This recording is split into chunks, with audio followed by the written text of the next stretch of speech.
Morning Auto Boys. For today, lowered tayo ng Honda Brio. So, it's using 195 45 R16 Advan GT wheels. Yung offset, tingnan ko kung anong specs ito mamaya pagtanggal na yung gulong. Fender gap check, ayan. 3.5 yung front. Luwag kasi yung 3.5.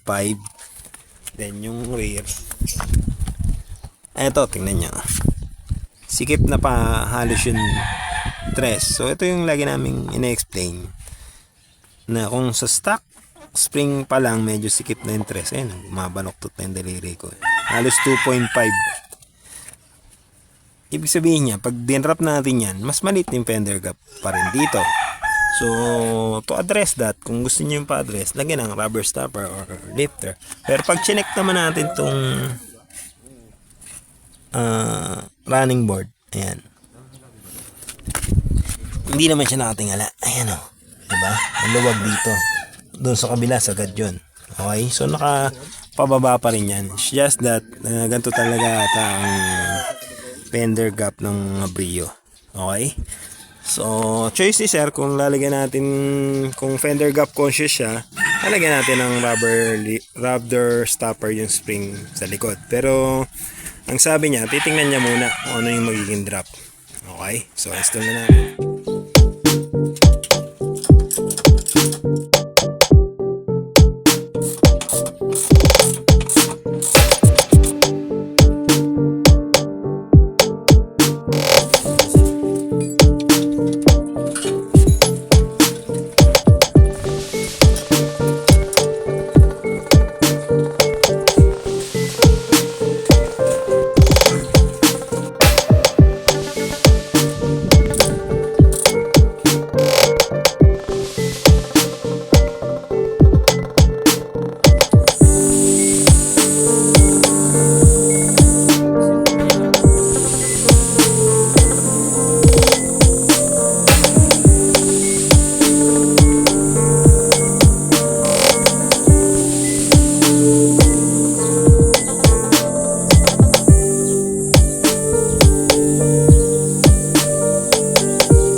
Wala natin yung springs from 3.5 naging 2, pero to may settling time pa yung springs sa front dahil nandyan yung makina.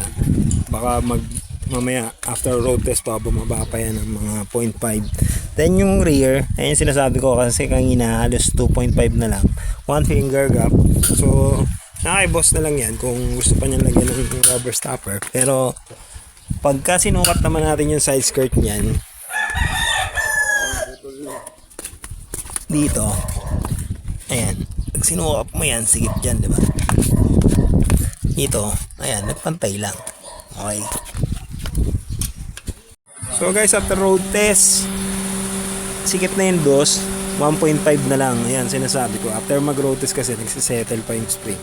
Pero yung rear, talagang 1. So, kung gusto nyo, kung fender gap conscious kayo, nakita nyo naman before pa lang namin i-drop, medyo mababa na yung likod. Pwedeng lagyan ng rubber stopper kung hindi pa kayo magpapalit ng shocks, kung wala pa kayong budget sa shocks. Okay? Thank you din. Ingat! So boys, hindi na siya palagyan ng rubber stopper kasi halos mag-aabot na yung gap. As I've said, nag-settle na yung front. Okay na siya sa drop eh. So, mas gusto niya yung ganyan. So, trace yan. Thank you!